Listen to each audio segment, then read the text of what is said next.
The print is in Namche district of South Sikkim, where a massive explosion inside the under construction Tisa Stage 6 hydropower tunnel has killed 25 people.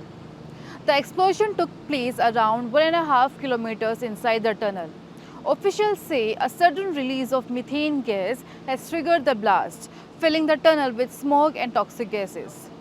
Workers who were closer to the tunnel entrance managed to escape, but many others were trapped inside. After days of continuous efforts, rescue teams have now recovered all 25 bodies from inside the tunnel. The operation was extremely challenging, with NDRF personnel able to stay inside only for short periods because of the toxic atmosphere. Rescue workers entered the tunnel with oxygen cylinders, navigating methane, carbon monoxide, mud, and fallen rocks to reach those trapped. जो उस time में आग लगा था उस time में ना हमारा इधर का कंपनी का बड़ा बड़ा सर एजीएम सर हो गया, खान सर हो गया, हमारा मैकेनिकल का अमरनाथ सर हो गया, उन लोग का भी होगा था अंदर में।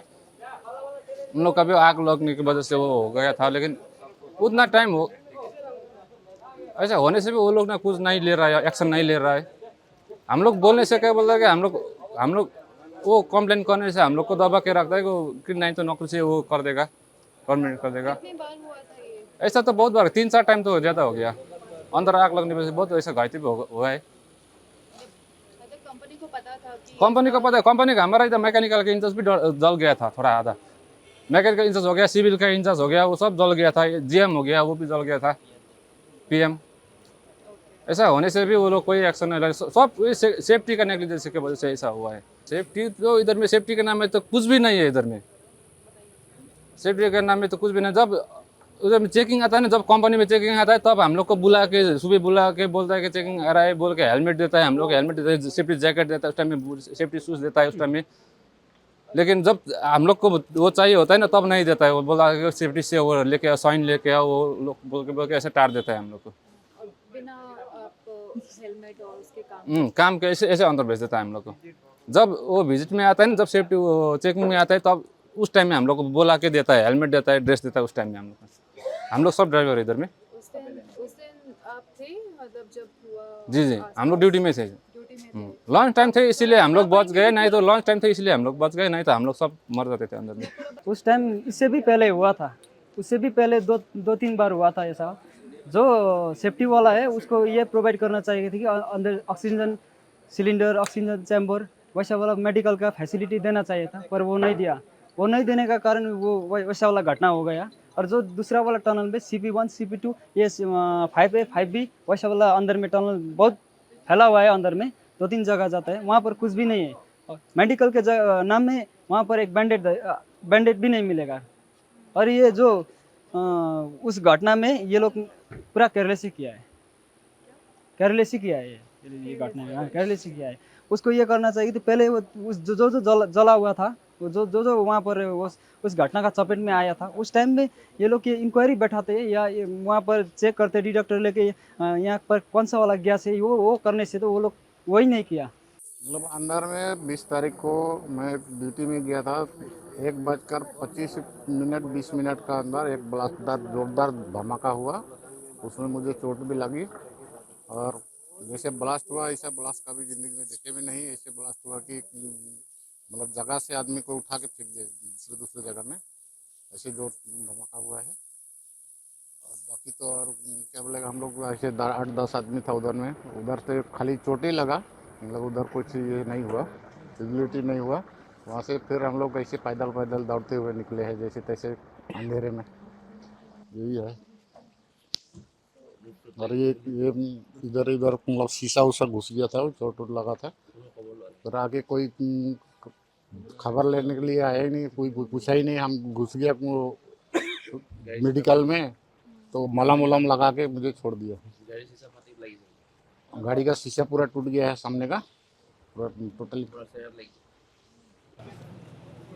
हमारे को ये जब रिपोर्ट्स मिली कि यहाँ पे एक टनल के अंदर डिस्टरबेंस हुआ है जिसके कारण अंदर कुछ वर्कर्स जो हैं वो ट्रैप्ड हो गए हैं, तो उस इंफॉर्मेशन को प्राप्त करने के बाद हमने उसके ऊपर में थोड़ा एनालिसिस किया और भी इंफॉर्मेशंस गैदर किए। जो हमारी यहाँ पे नियर बाई टीम है पैक्योंग में, उसको इमीडिएटली हमने मार्च कराया। साथ ही साथ हमें लग गया कि इंफॉर्मेशंस जो सब्सिक्वेंट इंफॉर्मेशंस मिले उससे हमें लगा कि सिचुएशंस थोड़ी ग्रीम हो सकती है, तो इमीडिएटली हमने मोबिलाइज़ कर दी, अपनी सिलीगुड़ी से भी टीमें मोबिलाइज़ कर दी और 2 टीम हमारी आजू बाजू में एक लोकेशंस पे अभी प्री डिप्लॉयड थे, तो उनको भी हमने मोबिलाइज़ कर दिया बैक एंड सपोर्ट के लिए, क्योंकि हमें लगा कि टनल के अंदर है, इसमें वक्त लग सकता है। यहाँ आने के बाद असेसमेंट करने के बाद टीम्स ने फर्स्ट ऑपरेशंस लॉन्च कर दिया फर्स्ट फेज़ का, और इमीडिएटली टीम्स थोड़े 6-7 घंटे वर्क करने के बाद, करीब 10-12 घंटे वर्क करने के बाद इन्होंने करीब 10 बॉडीज़ को निकाली। चैलेंजेस अंदर में प्राइमरली था कि एक तो खुद का अपना टनल का एक कन्फाइंड स्पेस तो था ही था, उस पर प्रेजेंस ऑफ CH4 और CO कार्बन मोनोऑक्साइड का बहुत हाई लेवल पे प्रेजेंस था, तो इस कारण हमें बहुत कॉशसली मूव करना पड़ा। और साथ ही साथ वहाँ वाटर लॉगिंग बहुत थी, उसमें से वेडिंग करके हमें जाना पड़ता था। स्लस बहुत था, स्लस नी डीप स्लस था जिसमें फुट होल्डिंग की दिक्कत आ रही थी। जो ट्रैप्ड बॉडीज़ थी उसके ऊपर भी स्लस काफ़ी आया हुआ था, तो उससे फिर डिग्निफाइड वे में रिमूव करके फिर उनको बाहर रिट्रीव करना, और that not under a conducive environment continuously change हो रहा था वहाँ पे, कभी PPM बहुत बढ़ रहा था, तो वो सब मॉनिटरिंग करने के साथ साथ हमने किया। फिर हमारे पास सिचुएशन को एनालिसिस करते हुए हमने ECL के एक्सपर्ट से, क्योंकि ये माइन रेस्क्यू में हमेशा काम करते हैं, इनका काफ़ी लंबा तजुर्बा है, तो इनकी टीम को किया। और मैं जब था तो उस रात को हमने काफ़ी मोबिलाइज़ करी इनके टीम के लिए। इनके आने से क्या हुआ कि इनके एक एक्सपीरियंस को फिर हमने जॉइंटली एक स्ट्रैटेजी डेवलप करी, और उस जॉइंटली स्ट्रैटेजी के तहत हमने काम किया और काम करके इस मिशन को अचीव किया। जितनी भी एजेंसीज़ यहाँ डायरेक्टली इनडायरेक्टली इन्वॉल्व थी, सबने हमें काफ़ी सपोर्ट किया पूरे मिशंस के लिए, क्योंकि ऑल कंसर्ट था। केवल दुख है कि लाइव विक्टिम्स के तक हम उस समय नहीं पहुंच पाए, क्योंकि उसमें ऐसी स्थिति वहाँ थी, अगर लाइव मिलते तो थोड़ा सा अच्छा लगता, लेकिन था खुश बात यह है कि एटलीस्ट सभी बॉडीज अकाउंटेड हो गई हैं as per information of the civil administrations.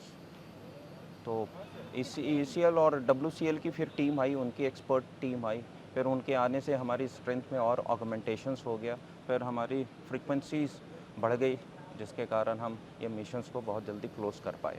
कितने घंटे से हमारी पूरी टीम हम 28 को हमें खबर मिली थी 5 बजे 20 तारीख को, और 25 o'clock से वी वेर ऑन साइट, और 5 से आज की तारीख है 23 तारीख, 1 बजे तक हम क्लोज कर पा रहे हैं इसको। ये लंबा ड्यूरेशन रहा।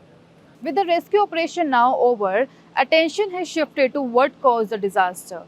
Some workers have alleged that there were signs of methane gas inside the tunnel before the explosion.